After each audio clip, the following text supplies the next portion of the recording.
الآن.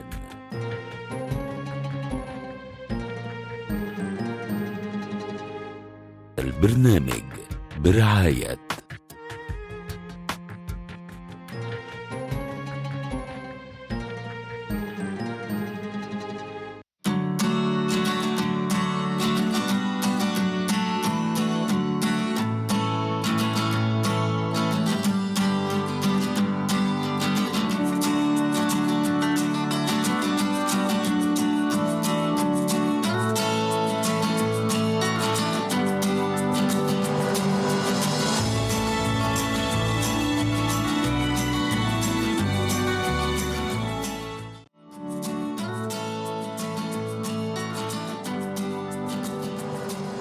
طبعا كل سنه وحضراتكم طيبين. يمكن فاضل اسبوع على نهايه 2023.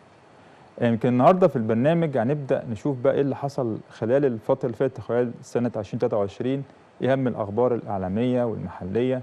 نبدا نتكلم طبعا عن الدولار الاسترالي، وهنبدا نتكلم عن الذهب، ونبدا نتكلم عن اليورو مقابل الدولار. طبعا نبدا نتكلم بقى عن الجنيه الرقمي، ونبدا نتكلم عن البنك المركزي، شوف ايه اللي حصل يوم الخميس اللي فات. طبعا في البدايه لازم ارحب بخبير اسواق المال استاذ احمد عرابي. صباح الخير يا استاذ احمد. صباح النور. طبعا استاذ احمد، احنا كل فتره بنبدا نجيبه نبدا نتكلم عن اليورو مقابل الدولار، ولكن النهارده بقى جايبينه بشكل مختلف تاني. النهارده يمكن قليل قوي اللي بيبدا يحلل الدولار الاسترالي، يعني الدولار الاسترالي مقابل الدولار الامريكي. لكن طبعا في البدايه هنحاول طبعا نستغل استاذ احمد النهارده معانا، وهنبدا نتكلم عن ايه بقى؟ ايه اهم الاخبار العالميه والمحليه خلال 2023. ماشي، اتفضل يا استاذ. السلام عليكم، برحب بكل المشاهدين الكرام وعام سعيد عليكم ان شاء الله. الحقيقه عام 2023 انا بعتبره ان هو عام الفايده، لان زي ما احنا شفنا احنا انهينا عام 2022 بارتفاع متسلسل الفايده من خلال الفيدرالي الامريكي. دخلنا على 2023 اول 3 اجتماعات كانت كلها نتائجها عباره عن زياده الفايده. طبعا الغرض الاساسي من زياده الفايده كان كبح جماح التضخم، لان احنا عندنا التضخم كان وصل في امريكا لحوالي 9%، والمستهدف اللي كان حاطه البنك الفيدرالي كان 2%. طبعا ال3 اجتماعات المتتاليه بالزياده ده كان يعتبر 10 زياده متتاليه، وفي نفس الوقت وصلنا بالفايده لمستوى قياسي. الحقيقه ده اثر بالسلب على الاسواق الناشئه، ويمكن تسبب في بعض المشاكل زي ما شفنا انهيار بنك سيليكون فالي وفيرست بانك، لان احنا طبعا مع زياده الفايده ده بيعمل اعباء على البنوك. كان رابع اجتماع البنك ثبت الفايده لاول مره بعد 10 اجتماعات متتاليه. دخلنا بعد كده في زياده اخرى وصلتنا ل 5.5%، وده يعتبر اعلى معدل فايده في خلال ال 22 سنه اللي فاتوا. ده طبعا اثر كتير جدا على الاسواق ودعم الدولار للفتره دي. الحقيقه التضخم وصل في المرحله دي ل 3.8، وده يعتبر نسبه مقبوله بالنسبه للمستهدف اللي هو 2%. فلقينا ان الفيدرالي ابتدى في اخر 3 اجتماعات يثبت الفايده. ده بالنسبه للفيدرالي الامريكي. لو جينا بصينا للمركزي الاوروبي، الحقيقه المركزي الاوروبي خد نفس الاتجاه ب10 زيادات متتاليه، ووصل الفايده ل 4.5%، ودي فايده غير مسبوقه برضو من 25 سنه ما شفناهاش.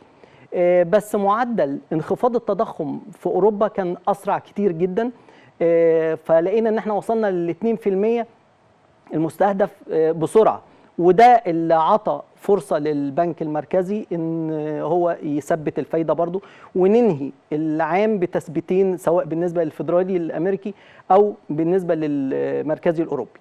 ده على الصعيد العالمي.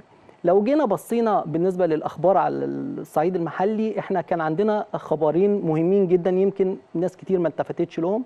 الخبر الاول هو مبادله العمله مع الامارات. طبعا مبادله العمله مع الامارات احنا بنتكلم في حجم تبادل حوالي 5 مليار درهم، ما يعادل 48 مليار جنيه مصري، اللي هو حجم التبادل التجاري.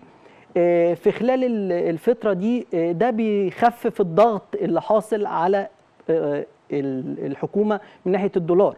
احنا عندنا مشكله في توفير الدولار، فطبعا انا لما بوفر مبلغ زي ده شيء ممتاز جدا. الخبر الثاني والاكثر اهميه بالنسبه لي هو مبادله الديون الصينيه. مبادله الديون الصينيه، حجم التبادل الصيني، حجم الديون الصينيه بالنسبه لمصر او التبادل الصيني في حدود 16 مليار دولار. طبعا رقم كبير جدا وتوفيره مش سهل. ففكره ان احنا النهارده نعمل المبادله للديون، ده اولا بيفتح مشاريع بحجم الديون دي.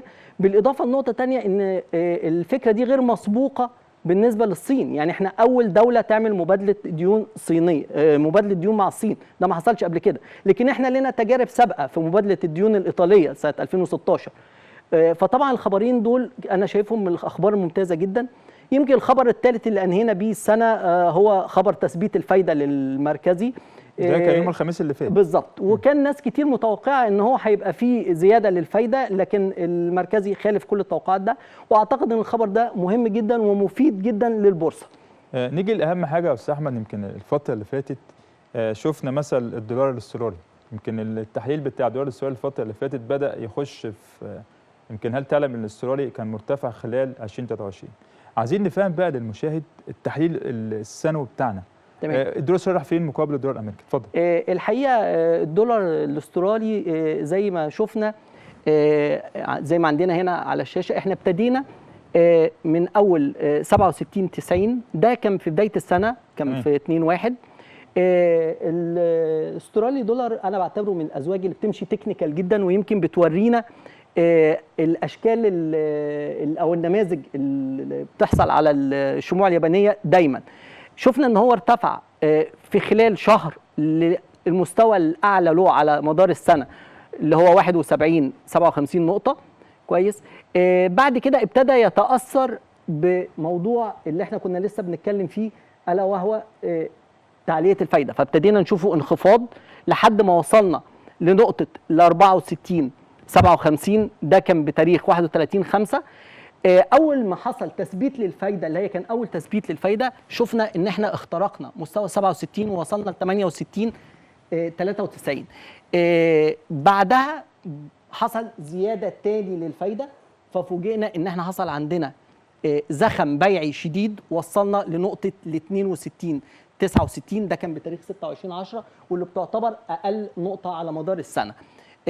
جينا بعدها حصل عندنا دخول رؤوس اموال، وابتدت تحصل حركه شراء وصلتنا لنقطه الارتكاز تاني اللي هي عند 67.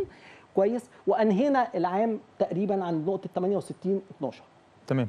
يمكن دي الفتره يا استاذ احمد خلال 2023. اذا معناه الاسترالي بدا يرتفع من اول السنه الاخيره. بالظبط. طبعا حصل زياده. يعني احنا لو جينا قارنا بين بدايه السنه ونهايه السنه هنلاقي ان في حوالي ارتفاع قوي، في حوالي 150 نقطه رغم الانخفاضات اللي حصلت. تمام.